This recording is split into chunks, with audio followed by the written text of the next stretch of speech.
Bismillahirrahmanirrahim. Assalamualaikum warahmatullahi wabarakatuh. Waalaikumsalam. Ya Alhamdulillah wassalatu wassalamu ala Rasulillah wa ala alihi wa sahbihi wa mawala wa la hawla wa la quwwata illa billahi wa ba'du.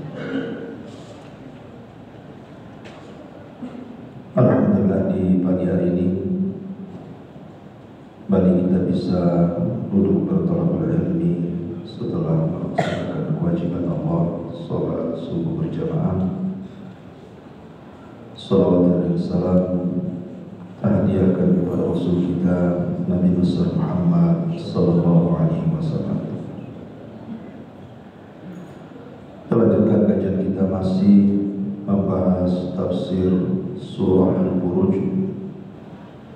dan kita masuk pada ayat ke-17.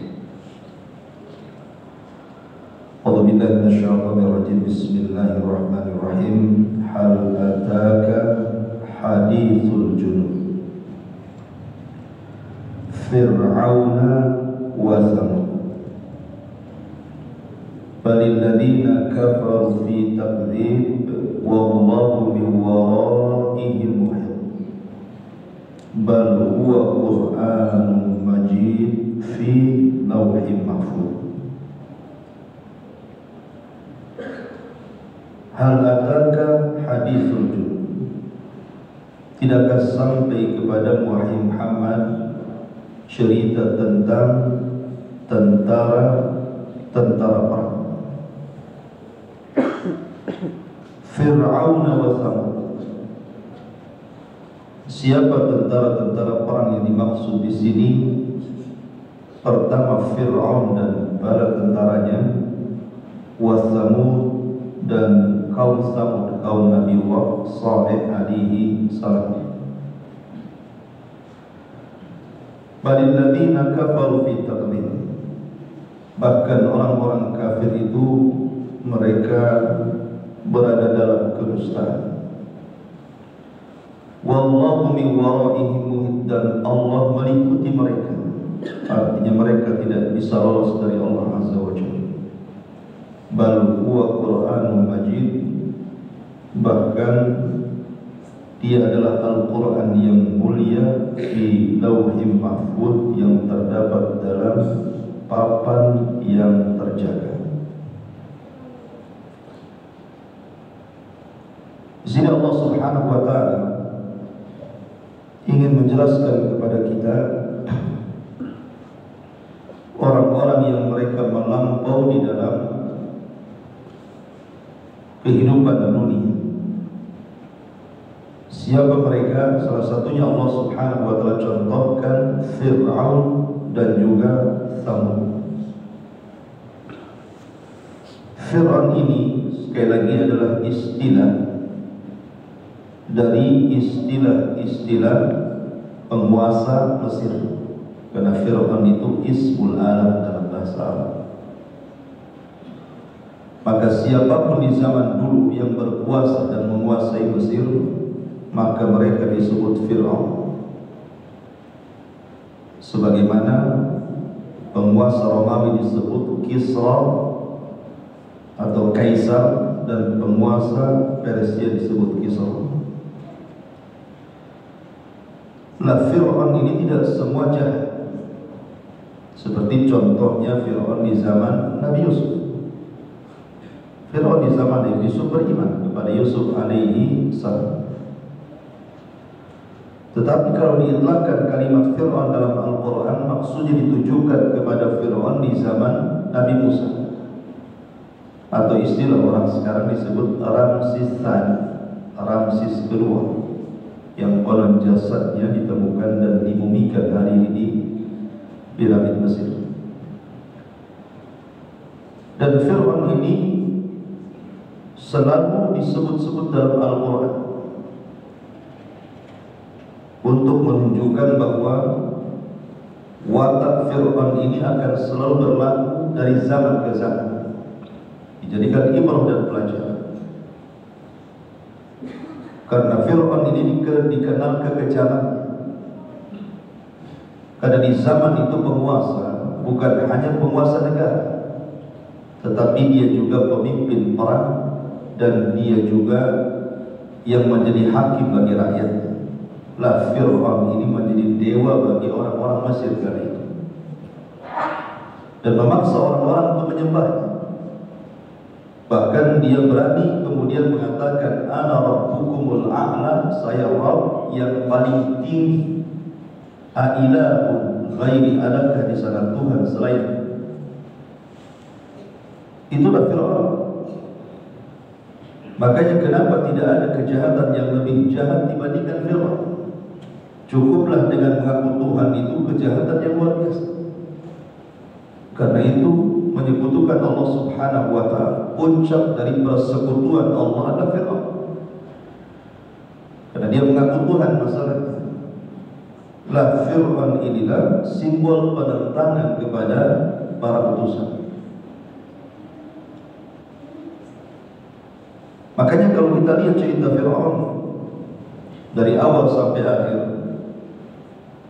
bagaimana dia bisa melakukan kejahatan hanya berdasarkan mimpi.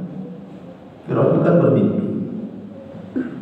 Dalam mimpinya itu ada api yang mengarah dari Palestina dan membakar seluruh negara Mesir, kecuali satu perkampungan Bani Israel. Sejak itulah dia jahat kepada Bani Israel.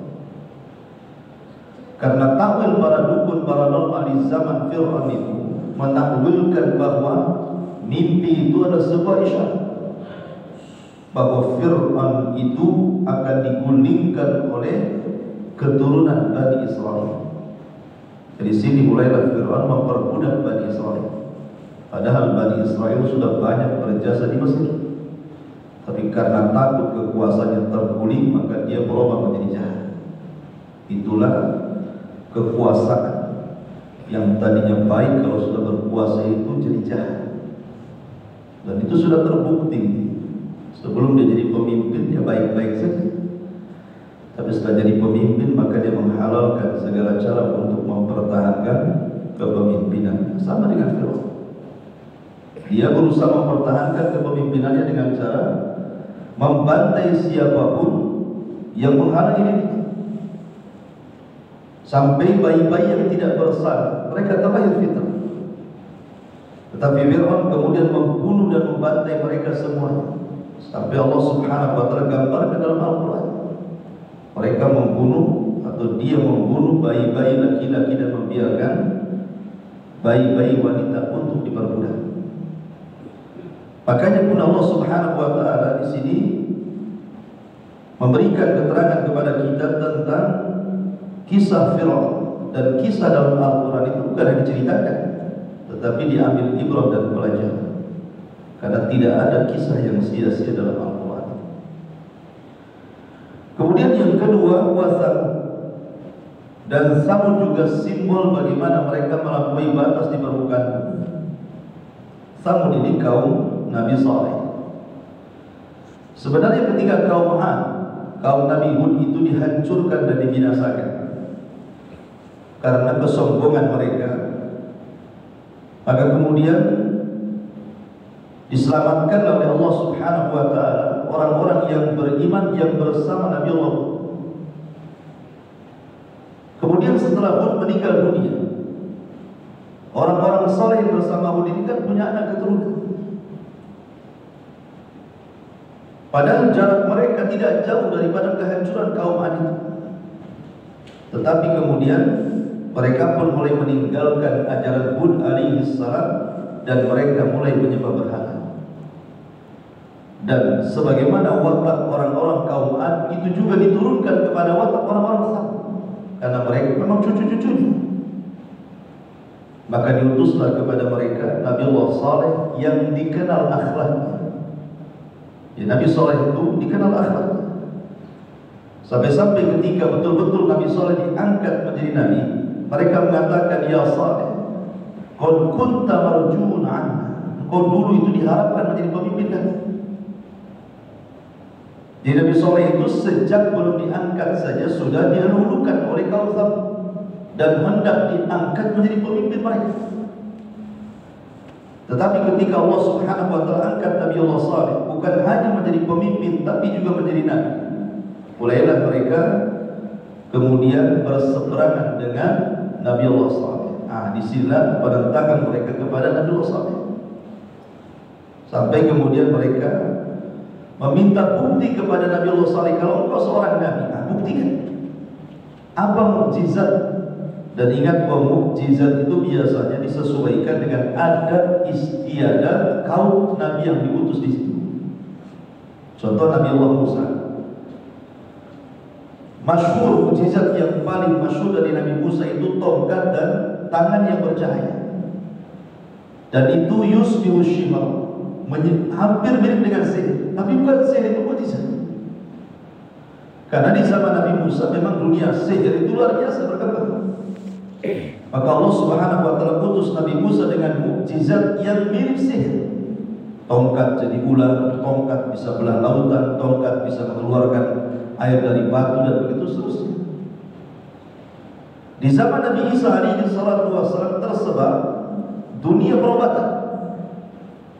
Banyak orang-orang yang belajar dunia perobatan, sehingga banyak tabib, dan mudah penyakit-penyakit itu diobati di zaman Nabi Musa, di zaman Nabi Isa alaihi salam. Maka Allah berikan mukjizat Nabi Isa kebanyakan berkaitan dengan perobatan, menyembuhkan orang buta, menyembuhkan penyakit kulit, bahkan lebih daripada kaumnya mampu menghidupkan orang mati karena izin Allah Subhanahu wa taala. Maka kaum Samud juga sama. Kaum Samud itu kan dunia mereka dunia batu, karena kaumnya suka mahat batu. Mereka terkadang sia-sia saja, mereka habiskan hidupnya hanya untuk memahat batu, dijadikan rumah-rumah mewah, istana-istana, tapi tidak untuk ditinggali. Hanya kemudian bersombong-sombong saja dengan kerajinan tangan mereka. Makanya mukjizatnya pun kemudian mereka ada kaitan dengan batu. Nabi Allah Saleh, mereka meminta dikeluarkan unta dari batu. Bukan hanya unta saja, minta unta yang usyar, yang bunting 10 bulan, dan kalau keluar langsung melahirkan. Tapi Nabi Allah Saleh tidak menolak. Dia berdoa kepada Allah Subhanahu wa taala, dan Allah kabulkan permintaannya, keluarlah unta besar dari batu itu. Kenapa saya katakan besar? Karena air susunya mampu memberikan minum seluruh kabilah Thamud. Kalau tidak besar, semana air susunya akan cukup bagi kabilah Thamud? Syaratnya hanya satu saja, jangan ganggu. Waktu dia minum, biarkan dia minum. Kalian jangan mengambil air dari situ.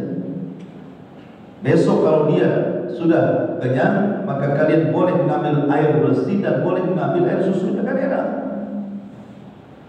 Tetapi tiba-tiba ada wanita yang hasad, tidak suka dengan Nabi Allah Saleh. Dia punya anak perempuan. Kemudian dia mengatakan, siapa yang membunuh unta itu, maka dia berhak menikahi anak saya. Maka tiba-tiba ada orang yang paling celaka, namanya Salif bin Kidam, yang disabdakan Nabi SAW kepada Ali radhiyallahu anhu, ya Ali, tahukah engkau siapa orang yang paling celaka di permukaan bumi ini? Kata Ali, tidak tahu. Maka Nabi mengatakan, orang yang membunuh untanya Nabi SAW, dan orang yang membunuh. Karena Ali dibunuh oleh Abdurrahman ibn Mulzam, seorang hafidul Quran, tetapi membunuh berdasarkan pengakuannya karena menjalankan perintah Quran. Inilah Khawarij. Nah, Salim ibn Kidar ini kemudian mengajak temannya satu, kemudian membunuh. Dan pembunuhan Salim ini diridhoi oleh orang-orang Samud. Makanya Allah mengatakan fa'aqaruha, maka mereka pun membunuh unta, padahal yang membunuh 2 orang. Tetapi Quran membahasakan mereka, maksudnya kaum Samud, karena orang-orang ini tidak mencegah pembunuhan itu, malah suka dan meridhoi, karena sudah tidak boleh suka dengan Nabi Saleh. Ketika kemudian anak untanya dikejar, anak unta masuk lagi ke dalam batu, jadi induknya saja dibunuh. Maka Nabi Allah Saleh kemudian mendengar untanya dibunuh, Maka Nabi Saleh mengancam, tunggu 3 hari setelah pembunuhan ini akan ada azab kepada kalian. Ketika kemudian mendengar Nabi Saleh mengancam, maka kaumnya kemudian berkehendak untuk membunuh Nabi Allah Saleh dan keluarganya. Maka di malam itu belum lagi Nabi Saleh disentuh oleh mereka, tiba-tiba wajah mereka sudah menguning, kemudian hari kedua memerah dan hari ketiga menghitam. Maka diutuslah Jibril untuk sekali teriak, maka mereka meninggal di rumah-rumah mereka. Fir'auna wa Thamud. Balil ladzina kafaru fi tabligh. Kemudian di sini beralih kepada zaman Nabi. Setelah sebelumnya bicara tentang zaman sebelum kita, bagaimana Fir'aun menentang Nabi Musa alaihi salam, Thamud menentang Nabi Allah Saleh. Maka orang-orang kafir Quraisy pun sama. Balil ladzina kafaru, kafaru di sini artinya orang-orang kafir Quraisy. Fi takdzib. Mereka selalu mendustakan syariat Nabi sallallahu alaihi wasallam. Sebenarnya kalau kita bicara tentang Al-Qur'an, kenapa mukjizat terbesar yang diberikan kepada Rasul adalah Al-Quran? Dan ingat, mukjizat Rasul itu banyak, bahkan mukjizat terbanyak dari seluruh para Nabi dan Rasul. Al-Imam Ibnu Jauzi dan juga Al-Imam Ibnu Qayyim dan imam-imam salaf lainnya sampai mengatakan bahwa mukjizat Rasul itu lebih daripada 1000 mukjizat. Kenapa Nabi SAW diberikan mukjizat begitu banyak, menjangkau seluruh mukjizat para Nabi? Karena Nabi-Nabi sebelum Rasul itu diutus kepada kaumnya saja, sehingga mukjizatnya itu disesuaikan dengan kebiasaan kaumnya. Musa dengan tongkatnya, saya katakan tadi. Kemudian Isa dengan dunia perobatan. Tapi Nabi ini diutus kepada seluruh manusia, sehingga akan berhadapan dengan kaum-kaum yang berbeda-beda watak dan beda-beda kebiasaan. Makanya wajar kalau seandainya mukjizat Rasul itu lengkap, selengkap-lengkap. Ada yang berkaitan dengan perobatan, ada yang berkaitan dengan ilmu hisab, ada yang berkaitan dengan macam-macam, termasuk juga Al-Quran. Yang ketiga itu memang adat kebiasaan orang-orang Arab adalah suka dengan bahasa Arab, sehingga banyak terlahir para pujangga di zaman Nabi. Maka turun Quran. Tetapi kan mukjizat bukan Al-Quran saja. Quran ini mukjizat terbesar Rasul yang berlaku sampai kiamat. Tetapi mukjizat-mukjizat yang lainnya banyak. Kalau Nabi Isa itu ada dunia perobatan, maka Rasul itu sama. Rasul juga dikenal mukjizatnya bisa berobati. Seperti contohnya dalam perang Khaybar, ketika Ali radhiyallahu anhu matanya sakit, maka cukup diludahi Rasul semua matanya kan. Atau ketika dalam perang Uhud, Abi Qatadah itu keluar kelopak matanya, kemudian diambilnya bola matanya itu dengan tangan kanannya, kemudian diperlihatkan kepada Rasul. Sama Rasul diambil lagi bola mata ini, masukkan lagi. Dan sahabat mengatakan, aku tidak pernah melihat mata seindah Abi Qatadah. Artinya mukjizat Nabi Sallallahu Alaihi Wasallam yang tidak bisa disentuh oleh medis. Karena tidak mungkin mata keluar dimasukkan kok sembuh. Itu medis mana yang bisa melakukan kalau ini bukan mukjizat? Artinya dengan dunia perobatan pun Nabi Sallallahu Alaihi Wasallam seperti itu. Bahkan ketika para sahabat kelaparan, contoh dalam perang Khandaq, ketika Nabi Sallallahu Alaihi Wasallam kemudian diberikan kurma, maka tiba-tiba kemudian Nabi SAW meletakkan kurma yang sedikit jadi penggulung kurma itu, dan cukup untuk sahabat yang sedang menggali emas. Perang Khandaq itu kan sama dengan perang Uhud, sama dengan perang Badar. Artinya tentara kaum muslim itu sedikit. Bayangkan saja dalam Khandaq itu kan 3.000 melawan 10.000. Nah 10.000 ini hanya dari kafir Quraisy saja, belum pengkhianatan orang-orang Yahudi, jumlahnya juga banyak gitu ya. Belum lagi pengkhianatan orang-orang munafik. Maka disebut Ahzab orangnya, kelompok-kelompok yang mengepung Madinah, dikepung dari luar dan dikepung dari dalam. Dan pengepungan itu bukan sehari dua hari sampai 1 bulan, sehingga sahabat kelaparan. Makanya ketika Jabir bin Abdullah radhiyallahu anhu kasihan dengan Nabi SAW, karena sahabat itu mengikat perutnya dengan 1 batu, tapi Rasul sampai 2 batu, menunjukkan lapar sekali. Maka Jabir mengatakan kepada Rasul, "Ya Rasulullah, datanglah ke rumah. Di rumah saya sudah menyembelih seekor kambing kecil dan roti yang cukuplah untuk makan kita." Tiba-tiba kata Nabi SAW, "Wahai sahabat-sahabatku, Jabir mengundang kita makan." Bayangkan, Jabir hanya mengundang Rasul dan hanya beberapa roti dan anak kambing, tiba-tiba diundang semua pasukan. Kelabakanlah Jabir kan. Tapi Rasul mengatakan, "Beritahu istrimu jangan kau pegang makanannya dan jangan dia memegang makanannya." Maka Nabi SAW datang ke rumahnya. Kemudian tangan Nabi SAW dimasukkan ke makanan itu, kemudian disuruh 10 orang masuk makan, 10 orang masuk makan, sampai habis pasukan makan, tak habis-habis makanan. Artinya ini salah satu bentuk mukjizat Rasul, berkah makanan. Jadi banyak lagi. Al-Quran ini salah satu mukjizat terbesar Rasul. Tetapi walaupun demikian, orang-orang kafir Quraisy itu pembesar mereka sebenarnya mau tidak mau hati mereka itu tertambat dengan Quran, karena mereka sendiri tidak bisa mendatangkan semisal Quran. Loh, mereka itu jago bahasa, orang-orang kafir Quraisy. Tetapi pujaga-pujaga hebat seperti Al-Walid bin Mughirah, Abu Jahal dan yang lain tidak bisa mendatangkan satu surat dalam Al-Quran. Makanya sering saya katakan faedah kenapa di permulaan Quran itu kita sering membaca ada huruf-huruf hijaiyah yang diletakkan yang sebenarnya tidak ada maknanya. Alif lam mim, alif lam ra, yasin, toha, ya. Itu kan tidak ada maknanya. Makanya ahli tafsir itu selalu ketika mentafsirkan alif lam mim, alif lam ra, alif lam mim shad, itu biasanya mereka mengatakan Allahu a'lamu bi muradihi bihi, Allah yang lebih paham maksudnya. Makanya kalau terjemahan Quran yang Departemen Agama itu alif lam mim, jadi ditulis terjemahnya alif lam mim itu. Baru terjemahannya dzalikal kitab, itulah Alkitab. Kenapa Allah letakkan kalimat-kalimat huruf-huruf hijaiyah? Maksudnya kata ulama tafsir,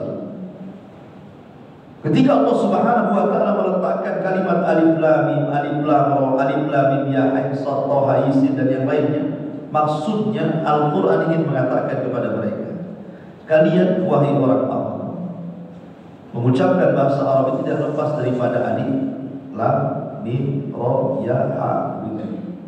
Itu kan rangkaian daripada huruf hijaiyah bahasa Arab. Dan Quran juga sama. Quran ini rangkaian daripada huruf hijaiyah. Kemudian Allah mengatakan, sebagaimana kalian bicara terangkai dari huruf hijaiyah, Quran juga sama terangkai dari huruf hijaiyah. Kalian buat satu surat saja seperti Quran. Dan bahasa Quran bahasa kalian. Tetapi mereka tidak sama.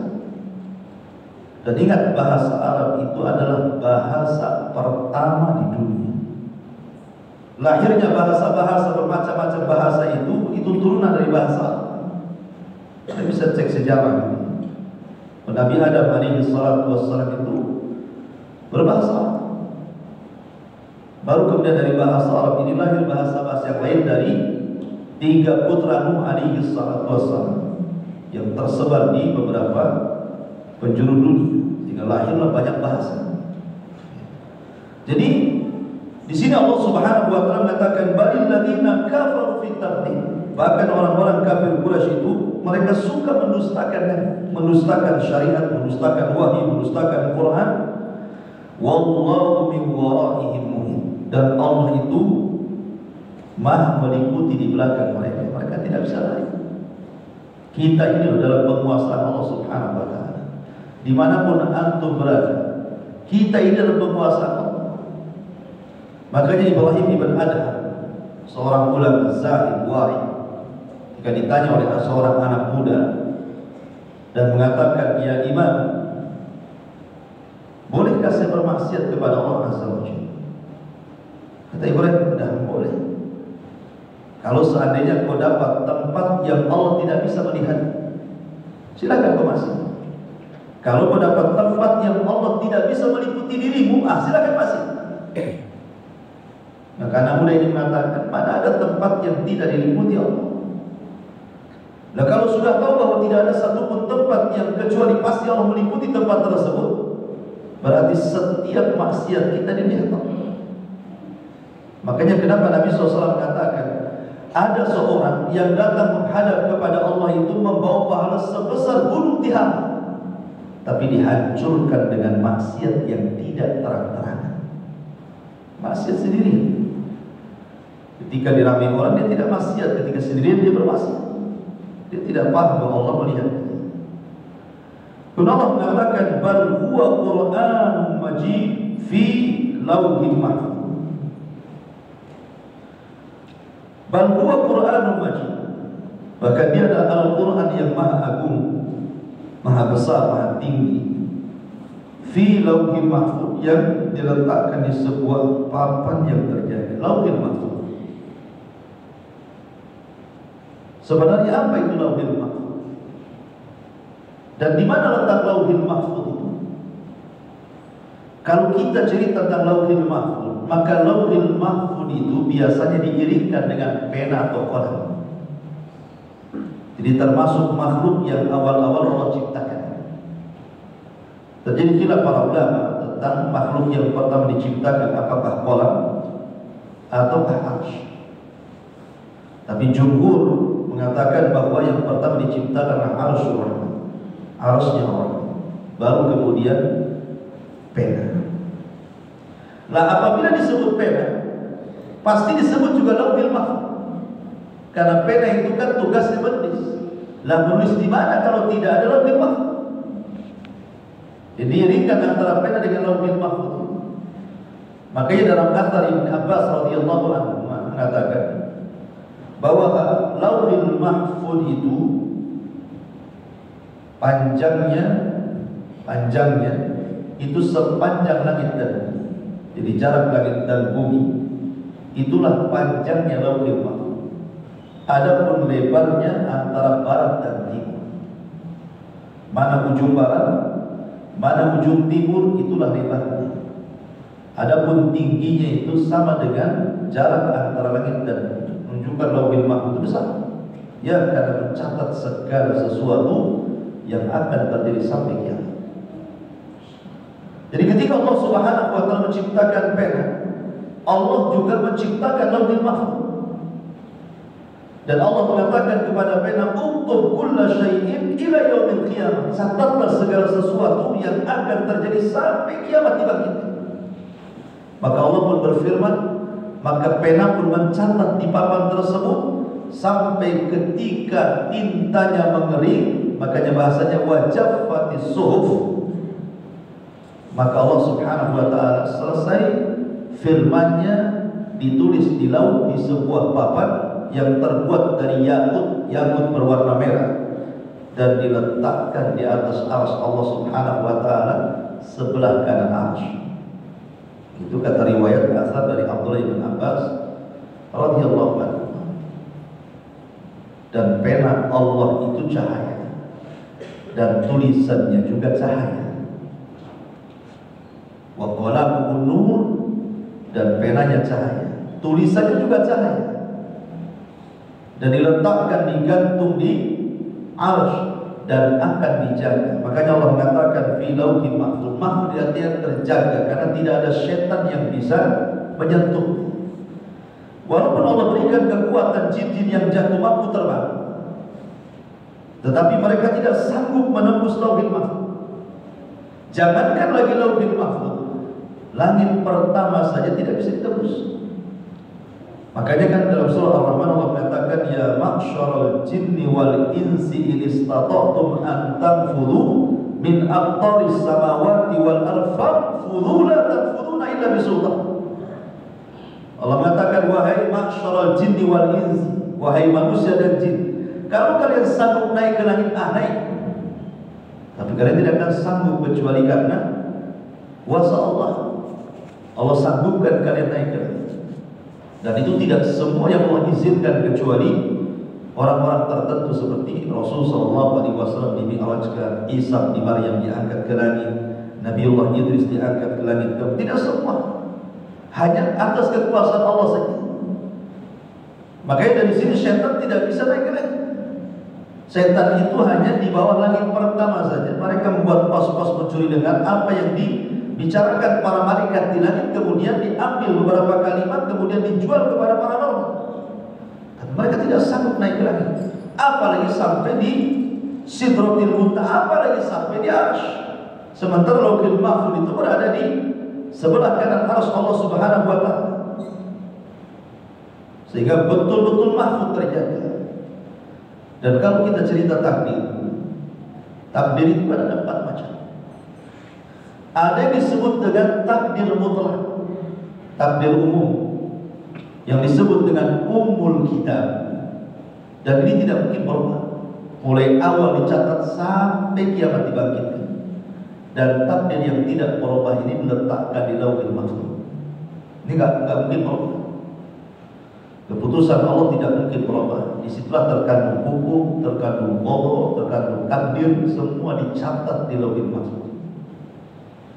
Baru yang kedua ada namanya takdir al-umri, takdir umur.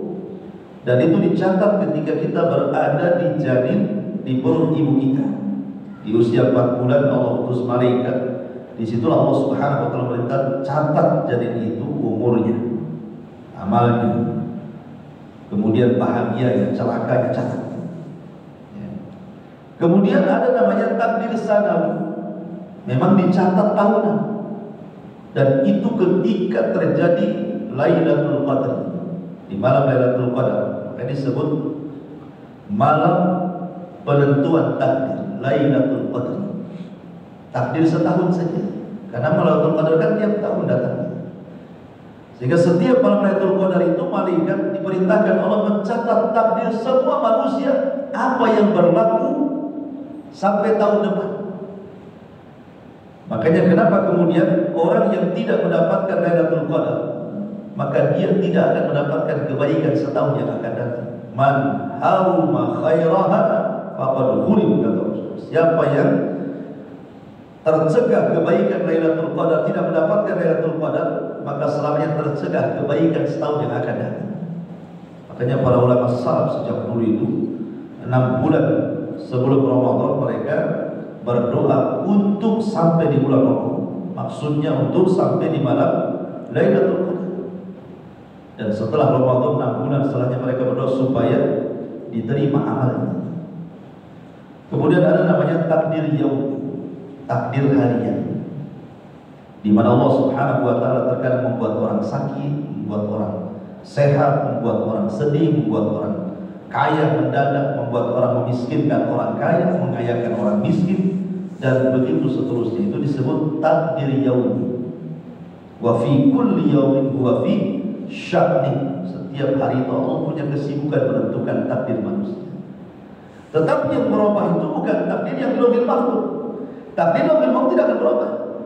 Yang berubah itu takdir yang ada dalam catatan para malaikat.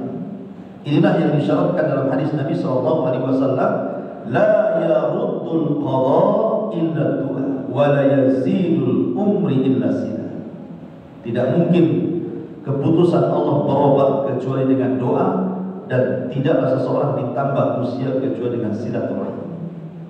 Jadi kata para ulama ketika memberikan catatan hadis ini, kalau Allah takdirkan dalam catatan malaikat Anda usia, ditentukan usianya 50 tahun, tetapi karena banyak doa, kemudian banyak silaturahim, maka bisa saja ditambah melebihi 50 tahun.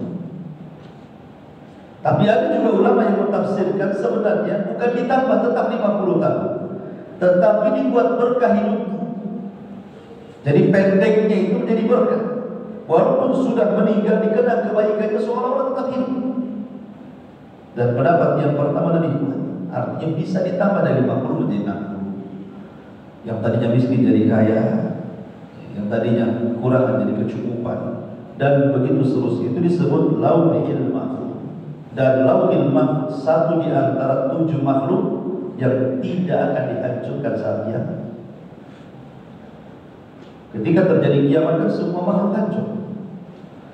Bahkan langit yang segitu besarnya akan dibunuh, bumi akan dihancurkan, semua alam semesta akan ditabrak-tabrakan. Itulah terjadi di hayatul alam, akhir dari kehidupan alam semesta. Tapi ada 7 makhluk tidak akan dihancurkan. Salah satunya lauhil mahfuz, tidak akan dihancurkan. Di sana ada arus, ada surga, ada ruh, gitu ya. Termasuk juga tulang ekor manusia akan ada di situ dibangkitkan. Maka itu tidak akan hancur.